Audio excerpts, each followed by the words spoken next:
नहीं जाती। जैसे 7 समुद्र होते हैं, 7 लोक होते हैं, 4 धाम होते हैं, ऐसे 7 पुरी होती हैं। हिंदुस्तान में 7 पुरियां हैं, बड़े बड़े शहर हैं वो पुरी के रूप में।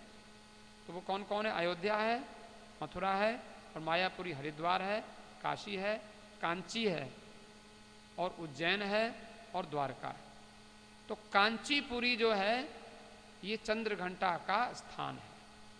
आप कभी कांचीपुरी में जाओ, तमिलनाडु में कांचीपुरी। तो कांचीपुरी में जहाँ शंकराचार्य भगवान ने वहाँ त्रिपुर सुंदरी की स्थापना की थी, माता जी की, वहाँ आज उनका मंदिर है, जो वहाँ आज जयेंद्र सरस्वती करके शंकराचार्य आज विराजमान है। तो ये कांचीपुरम में माता जी का सुंदर पीठ है, वहाँ इनकी पूजा होती है। और एक मंदिर हिंदुस्तान में कभी आप जाओ चंद्रघंटा का मंदिर देखना हो, ऐसे तो काशी में 9 देवियों के 9 मंदिर हैं, अलग अलग हैं, पूरी काशी में हमने दर्शन किए कई बार। लेकिन इनका एक और मंदिर है विशेष करके, श्री शैलम में है, जहाँ 12 ज्योतिर्लिंग हैं। तो श्री शैलम में कौन से ज्योतिर्लिंग है, किसी को मालूम है? हाथ उठाइए। 12 ज्योतिर्लिंग हैं, उनका रोज पाठ करना चाहिए, याद करना चाहिए, हम लोगों को बचपन में रटाया गया। तो श्री शैलम में कौन से ज्योतिर्लिंग हैं नहीं मालूम, सुन लीजिए। उनका नाम है मल्लिकार्जुन। क्या नाम है? मल्लिकार्जुन। ये भगवान शंकर का नाम है। तो श्री शैलम में मल्लिकार्जुन भगवान शंकर हैं, और वहाँ कार्तिकेय जी विराजमान है, कार्तिकेय जी का मंदिर है। और वहाँ चंद्रघंटा का भी मंदिर है। श्री शैलम में चंद्रघंटा माता जी वहाँ विराजमान रहती हैं, क्योंकि उनको जब कार्तिकेय का ब्याह नहीं किया, गणेश जी का ब्याह कर दिया, तो माता जी को बड़ा गुस्सा आया, और गुस्से में कार्तिकेय जी को भी गुस्सा आया। कार्तिकेय जी तो भाग गए घर छोड़कर, और वो चले गए श्री शैलम में। तो माता जी वहाँ चंद्रघंटा के रूप में वहाँ चली गई। फिर भगवान शंकर भी उनके दर्शन करने मल्लिकार्जुन के रूप में गए, ये कथा है। तो चंद्रघंटा देवी का ऐसा कुछ चरित्र है। और ये एक और विशेष बात हम आपको बताएं, आपने नाम सुना है, एक राजा था जो सत्य के नाम से जाना गया, सत्यवादी। क्या नाम है? हरिश्चंद्र। हरिश्चंद्र की इष्ट देवी हैं चंद्रघंटा। हरिश्चंद्र ने सत्य की रक्षा के लिए चंद्रघंटा देवी की पूजा करी, और चंद्रघंटा देवी प्रसन्न हो गई और करें, चंद्र टरे सूरज टरे, टरे जगत व्यवहार, पै दृढ़ श्री हरिश्चंद्र को टरे न सत्य विचार। हम लोग बहुत प्रयत्न करते हैं सत्य बोलें, लेकिन हम लोग सत्य ठीक से बोल नहीं पाते। कभी कभी हम लोग घुमा फिरा के बोल देते हैं। किसी का पर्स चोरी हो गया, तो अब 2 ही लोग बैठे थे। अब उसने क्या किया, बहन जी बोली, भैया तुमने मेरा पर्स देखा? तो क्या कहता है, मेरे पास नहीं है। पर्स उसी ने चुराया? कहता मेरे पास नहीं है। सत्य बोला बिल्कुल। उसने पीछे वाले से पूछा, भैया तुमने मेरा पर्स तो नहीं देखा? बोला मैंने नहीं चुराया। दोनों ने सच बोला बिल्कुल, क्योंकि जिसने कहा मेरे पास नहीं है उसने चुराया था, और पीछे वाले को दे दिया था। जिसको दिया था वो कहता है मैंने नहीं चुराया।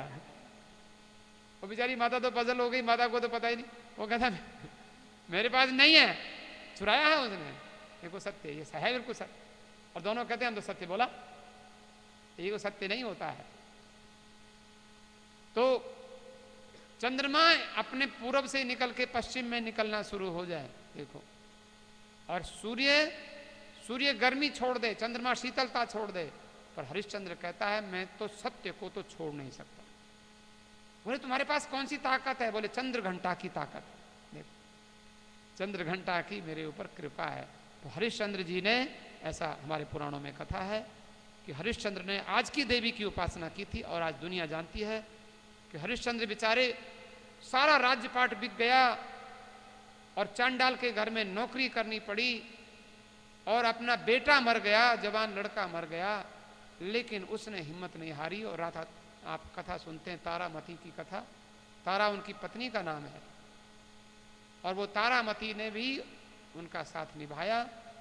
वो भी उनकी सेवा करती रही, नौकरी करती रही, लेकिन चंद्रघंटा माता ने उनको आशीर्वाद दिया, और उन्होंने फिर राज्य भी प्राप्त किया, उनका पुत्र भी जीवित हो गया, सब कुछ जीवित हो गया। बंदा सत नहीं छोड़िए, सत छोड़े पत जाए, सत की बांधी लक्ष्मी बहुर मिलेगी आए।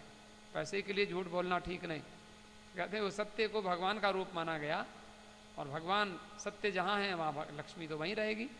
इस प्रकार से तो शरण्य जो हमने कहा, शरण्य त्र्यंबके गौरी नारायण नमस्ते सर्वमंगल मंत्र, इनका याद रखना।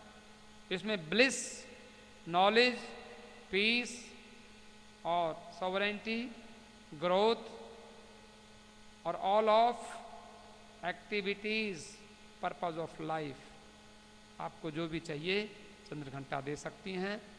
और इनको कांची में चंद्रघंटा के रूप में ही इनकी रोज पूजा होती है, रोज पूजा होती है। आप कहते हो चंद्रघंटा काशी में तो हम नहीं जा सकते, तो एक और जगह है हमारे शरीर में, मूलाधार चक्र और उसके बाद स्वादिष्ठान चक्र, तीसरा मणिपुर चक्र। तो ये जो चंद्रघंटा है, हमारा जो स्पाइनल कॉर्ड है, आप कभी कहीं मंदिर में ना जा सकें, आप घर में चंद्रघंटा की पूजा करना चाहते हैं, तो चंद्रमा, आप देखिए आपकी नाभि में चंद्रमा है, तो नाभि में, आपकी ही नाभि में चंद्रमा है, और वहां चंद्रघंटा देवी का निवास है, आपके बेली बटन, आपकी नाभि में। और वहां क्या करती हैं ये? चंद्रमा से लाइट दिखाती हैं स्पाइनल कॉलम को और प्रकाशित करती हैं, और इससे क्या होता है, हमारे भीतर क्रिएटिविटी आती है। यदि हम लोगों से कुछ बिजनेस चलता नहीं, जॉब होता नहीं, दिमाग काम करता नहीं, क्या करें क्या ना करें, तो सर्वमंगल मांगल्ये इस मंत्र का जप करें, आपको जॉब मिल जाएगा, अपने आप बुद्धि आ जाएगी, कौन सा बिजनेस करें आपको पता चल जाएगा। चंद्रघंटा माता सभी क्रियाओं को क्रियान्वित करती हैं, मूलाधार चक्र में इनका ध्यान होता है, तो जन्म वृद्धि सब इन्हीं की कृपा से होती है। और ये हृदय चक्र को खोल देती हैं, हृदय अनाहत चक्र है उसको ये ओपन करती हैं, खोलती हैं। इनके लिए नेवी ब्लू कलर जो है इनको बहुत अच्छा लगता है, और it creates movement in the spinal cord. और याद रखें ये जो है फुल ऑफ ऑस्पिशियस कर्म और freeing work. As you pray and meditate there will be a feeling of satisfaction. आप यदि इनकी पूजा करोगे तो आपको सेटिस्फैक्शन मिलेगा, आपको आनंद मिलेगा। और जो सोलर प्लेक्सिस जो नाभि चक्र जो है वहाँ पर वो सब बंधनों से मुक्त करने वाली देवी, बड़ी ही सुंदर अनुभूति होती है आपको नाभि में चंद्रघंटा का ध्यान करने से। और आप याद रखिए यदि कोई कहीं कदाचित भूल से कोई ऐसी वैसी चीज खा ले जो पॉइजन का काम करती हो, तो नाभि चक्र में चंद्रघंटा का ध्यान करने से जहर भी वो गार्बेज में चला जाता है, मलाशय में चला जाता है। तो जहर को भी पचाने वाली हैं ये हमारी चंद्रघंटा देवी, इनकी इतनी महिमा है।